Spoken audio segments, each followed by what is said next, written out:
Bueno, creo que con esto podemos completar. Y haciendo un resumen, les hago recordar a ustedes lo que hemos hablado. O sea, la importancia del papel de la terapia celular en la medicina. La característica de los colgajos. Las condiciones sine qua non que tiene que tener para que se trate de terapia celular. Hablamos de los demás componentes de la terapia biológica, hospitalizado, la proteinoterapia, los aminoácidos terapia. Hemos visto el comportamiento del huésped. Hemos visto cómo no hay aparición de linfocitos. Hemos mostrado la calidad histológica de los implantes que hay que poner para que se trate de terapia celular. Hemos mostrado el lugar donde se realizan estos trabajos. Hablamos de la dificultad para producir esto. Y luego demostramos, con trabajos de investigación, dónde van a parar estos colgajos. Explicamos por qué de la especificidad de órgano, demostrado inclusive con el premio Nobel de Blomberg. Y en dos figuras, por qué no hay una reacción anafiláctica. Cosa que comprobamos con el trabajo que hemos hecho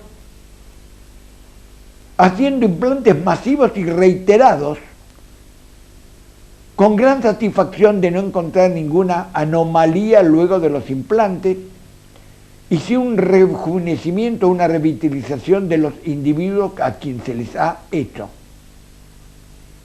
Y terminamos el juego con un trabajo que prácticamente no hay otro, que es comparar la diferencia histológica entre la rata joven, la rata vieja y la revitalización, y si queremos dar una palabra no agradable, rejuvenecimiento del tejido luego del implante. Bueno, gracias. Bueno, doctor, le vamos a hacer algunas preguntas más que son las inquietudes de los colegas, en la cual tienden a que se les dé una respuesta referente a cómo se actúa ante un paciente que lo consulta para hacerse terapia celular y cómo se lesiona a usted los tejidos que va a implantar. Bueno, una buena inquietud.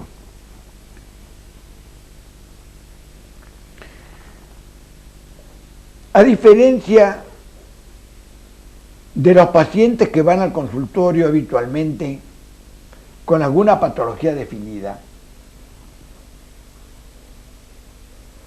porque al consultorio del neuroterapeuta va a ir pacientes con enfermedades degenerativas muy desgraciadas, pero también van pacientes con fines de rejuvenecimiento cuando tiene una edad avanzada o de profilaxis del envejecimiento. Claro. De cualquier manera, el trato con el paciente es el mismo. El trato con el paciente es igual, es decir, debe hacerse una anamnesis como corresponde, cosa que últimamente se están olvidando, sobre todo la gente joven, que no interrogan exhaustivamente. Es muy importante el interrogatorio. Se le hace una historia clínica con una semiología, como acostumbrábamos a hacer antes de tanto aparataje de radiografía, ecografía, etcétera, etcétera. Que también porque ayuda. Siempre, sí, no, también no, es necesario, os lo pido.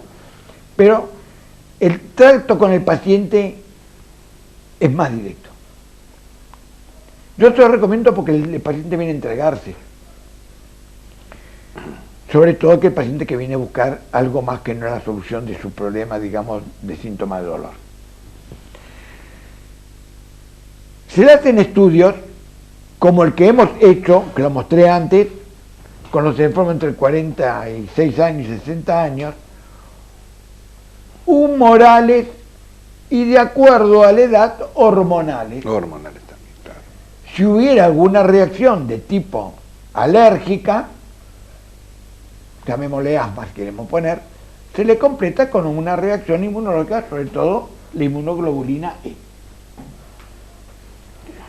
Hecho la semiología, estudiados los exámenes, hecho el interrogatorio, sabemos orientarnos hacia qué tejido vamos a usar, porque también sabemos por los exámenes qué órgano está trabajando en deficiencia.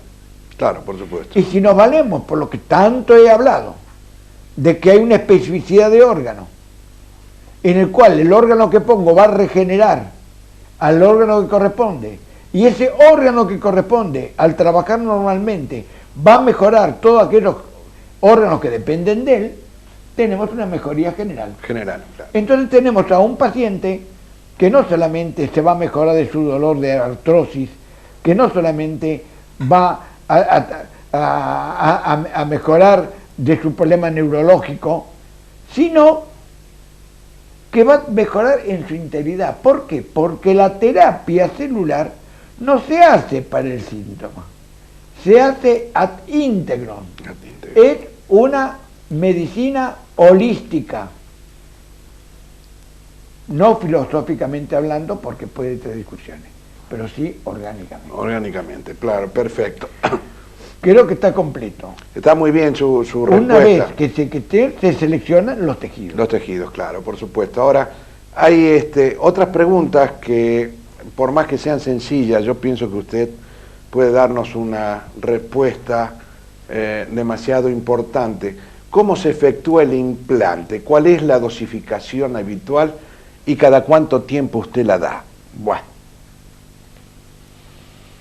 El implante se efectúa como cualquier otro tipo de inyección, con alguna salvedad. Por ejemplo, los tejidos seleccionados, si vienen en un complejo, que hay complejos que forman distintos tejidos, el complejo respiratorio, digestivo, o el complejo del sistema nervioso, o el de envejecimiento, son que vienen varios tejidos en una sola dosis. En una sola dosis, un pool. Eso no hace falta separarlo porque no se debe. Pero si vamos a hacer tejidos en forma individual, aquello que pertenece al mismo etapa embrionaria de ectodermo, mesodermo, endodermo, pueden ir juntos. Pueden ir juntos. Es decir, todo aquello que es la parte endócrina, todo puede ir juntos en una jeringa. Entonces ponemos 1, 2, 3 jeringas, lo que corresponda. Claro. El enfermo en decúbito ventral, como cualquier otro tipo de inyección, yo, por mi antiguo antecedente que siempre se lleva adentro de cirujano, hago un campo quirúrgico que también le agrada al paciente, pinto con alcohol, con yodo, de lo que quiera, y utilizo agujas 50, 12, 40, 12. Muy bien la pregunta, porque ¿por qué? Si bien todos los tejidos pasan por una malla de 0,5, algunos de ellos, como el cartílago, la médula ósea, el colágeno, el mesénquima, tienen mucho tejido colagénico o colágeno, que se hidratan y tapa la aguja, y el precio de un frasco de esto no es como para desperdiciarlo. Entonces mejor ponemos una aguja 50-12, que no duele, porque lo mismo pone una aguja 50-12 que una aguja 8. Con los biseles que vienen ahora no tienen ningún dolor de ninguna naturaleza. Claro. Yo tengo la costumbre de utilizar las dos nalgas. Entonces pongo en un lado una cantidad y en el otro otra cantidad. Por lo cual pongo una aguja de un lado y otra aguja en el otro lado. Primero, por no estar manoseando. Segundo, por si entra circunstancialmente en una vena, una arteria, ya está saliendo por la aguja que es gruesa. Claro, claro, y uno ya lo ve. Luego, inyecto muy lentamente, luego de dejar descansar en el frasco 10 minutos,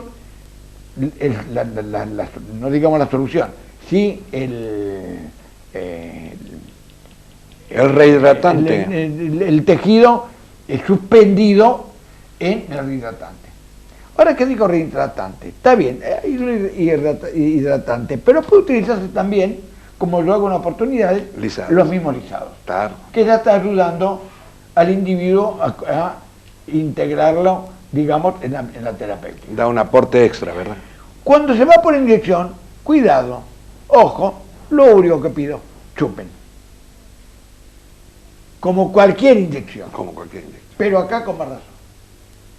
Entonces luego se pone lentamente, se deja descansar si queremos 10 minutos y se deja el individuo tranquilo para que se retire. Ahora, ¿en cuánto tiempo usted vuelve a dosificar al paciente aproximadamente? Depende de los pacientes. Habitualmente se hace de 30 y 40 días una nueva sesión. Por si el paciente es del interior, no puede viajar, entonces se prolonga un poco más. Pero en forma de regla general, son 4 sesiones, que después dura toda la vida, porque no dejan de venir. 4 sesiones, una por mes, uno cada 40 días. Y en ese interín, no dejar de dar el tratamiento de mantenimiento, o sea, los lisados. Los lisados, claro. Si es para calmar el dolor, una fórmula 20, yo voy a hablar de lo que no conozco, pero puede elegirse cualquier otro tipo de medicación. De medicación, claro. Pero biológica en general, para que no traiga iatrogenia. Colágeno-cartílago, una fórmula 20, un complejo revitalizador, etc. Debe hacerse una fórmula que son 50, que es la de la doctora Aslan, que puede complementarse perfectamente. Totalmente. Una contrasensibilización en la gente que lo necesita, que luego vamos a hablar un minuto de eso, la gente que lo necesita. Es decir, en ese interín de 40 días, 30 días, 50 días, debe hacerse siempre la terapia de mantenimiento. De mantenimiento, perfecto. Porque el aporte de elementos moleculares es permanente y completo.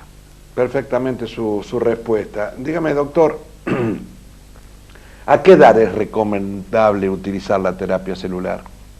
No hay edad. Y te explico por qué no hay edad. Cuando hay una patología, la patología no respeta edades. Tanto puede ser un niño Down, puede ser un niño prematuro o con deficiencia psicomotriz, puede ser una persona joven con su problema artrítico, asmático, puede ser una persona envejecida con algunas patologías definidas que tiene que tratarse. No hay edad. Cuando hay una patología. Claro. Cuando no hay una patología, cuando el tratamiento se hace como prevención del envejecimiento o como envejecimiento, entonces se comienza a los 45 años, 40 años, que es cuando empieza a disminuir la actividad de las glándulas endócrinas. Claro. Muy bien, muchas gracias por su respuesta, pero tenemos algunas más. Dígame, ¿qué secuelas se puedan producir y contraindicaciones que haya para el uso de la terapia? Bueno, contraindicación, muy poquitas, pero hay que respetarlas. No dar la terapia celular con estados febriles, Muy importante. con infección generalizada, con eritrosedimentación aumentada porque hay eritrosedimentaciones que están aumentadas sin que haya un proceso infeccioso, debido a un proceso infeccioso. Por 2 motivos. Primero, porque el organismo está ocupado en resolver su problema de infección por los antígenos que pueden haber sido atacados. Y segundo, que lo que estamos inyectando es un medio de cultivo. Claro. Que esos gérmenes que están circulando pueden hacer nido ahí y producir una infección. Una infección mayor. Espera. Otra contraindicación sería, no, lo que pasa es que yo tengo un reloj que habla. Y me olvidé de cortarlo. ¿Se oyó ahí? No se preocupe, no se preocupe. Para que sepan todo el horario que estamos tratando acá, exprimiéndolo un poco al doctor. Un enfermo terminal no correspondía hacerlo. Claro. Porque no vamos a tener respuesta como la espera el individuo o los familiares. Un paciente con un infarto en actividad no debe hacerse, pero no porque le hace daño, le hace bien. Claro. Le hace bien. Pero no sabemos qué camino va a tomar ese infarto. Y si hay una desgracia en el individuo, se la van a achacar a la terapia celular. La terapia celular. Entonces, esos cuadros no hagamos. Pero hay trabajos publicados en que in situ se han hecho implantes en cuadros agudos de infarto, implantes de músculo de la pierna del individuo in situ en el corazón. Sí, señor. Pero pertenecen a otra escuela. Acá tenemos que cuidarnos porque no todos los colegas saben lo que es la terapia celular. Claro. Usted mencionó el Hablando descubrimiento sobre del doctor Chasquet. contraindicaciones, bueno, contraindicaciones las que di, digamos, alguna secuela. Puedes tener una especie de estado gripal que dura horas en vez de días. Puedes tener un estado de cansancio, cierto agotamiento que dura pocos días. Puede tener un estado de euforia. El otro pico. El otro pico, ¿por qué? Porque está la ruptura de la célula con la liberación de las enzimas y en una persona se actúa de una manera y otra persona actúa de otra manera. Pero sí puede producir, y eso lo describió Trotsky, en un 4% hechos en niños, que donde, a mi entender, no está bien, porque donde menos da, en niños y en los viejos, es donde menos reacciones tengo. Claro. Aunque parezca anormal. La formación de un granuloma. El granuloma es una reacción patonomónica de la terapia celular. Es un tumor que se forma feo, de aspecto feo, colorado, no como un rojo de un absceso común después de una inyección, medio violeta, en forma elongada como una pelota de rugby, de unos 15 a 20 centímetros a veces de longitud, y se produce porque hay un aumento, luego del implante, en la parte local, localmente, un aumento de la inmunoglobulina E, que hace aumentar la prostaglandina E y F. Eso a su vez produce un aumento, en lo que entra el MCP cíclico en todo este mecanismo, un aumento de la producción de la histamina. Y esa histamina hace más permeable la capilaridad, la membrana de los capilares, y hay extravasación de líquido al exterior y se forma el tumor. Claro. Se resuelve en general solo porque aparece la inmunoglobulina G con los leucocitos y todos los demás elementos de fagocitosis, y en general en 72 horas, no siempre, porque yo he tenido casos en los que he tenido que abrirlo. Claro. Por Intolerancia. Pero algo la salvedad, que todos los casos que he abierto en mis largos años, siempre ha sido aséptico. Claro. Es como una reacción antígeno, anticuerpo local. De cierta intolerancia, es una reacción reagínica. Pero no son... Otro el porcentaje... secuela prácticamente no hay. Esto es, digamos, es lo más molesto para el médico, para la responsabilidad que deba, y molesto por el paciente, pero es un 4 o 5%. Y donde más lo he observado es en gente madura joven. Madura joven. Claro, perfecto. Muy bien, doctor, pienso de que está totalmente y muy bien dada su respuesta. Pero ahora viene otra pregunta más que todos los colegas quieren saber. ¿Qué pasa con la rehabilitación y prevención del envejecimiento? El leitmotiv de toda la medicina, de los papires de Eber. Yo pienso que sí. Todo el mundo quiere saber cómo rejuvenecer y mantener. Y me hablo que de rejuvenecer y mantener, voy a darte una definición de Men, que más se ha ocupado de estos procesos de rejuvenecimiento con trabajos hechos en animales a gran escala. Men decía que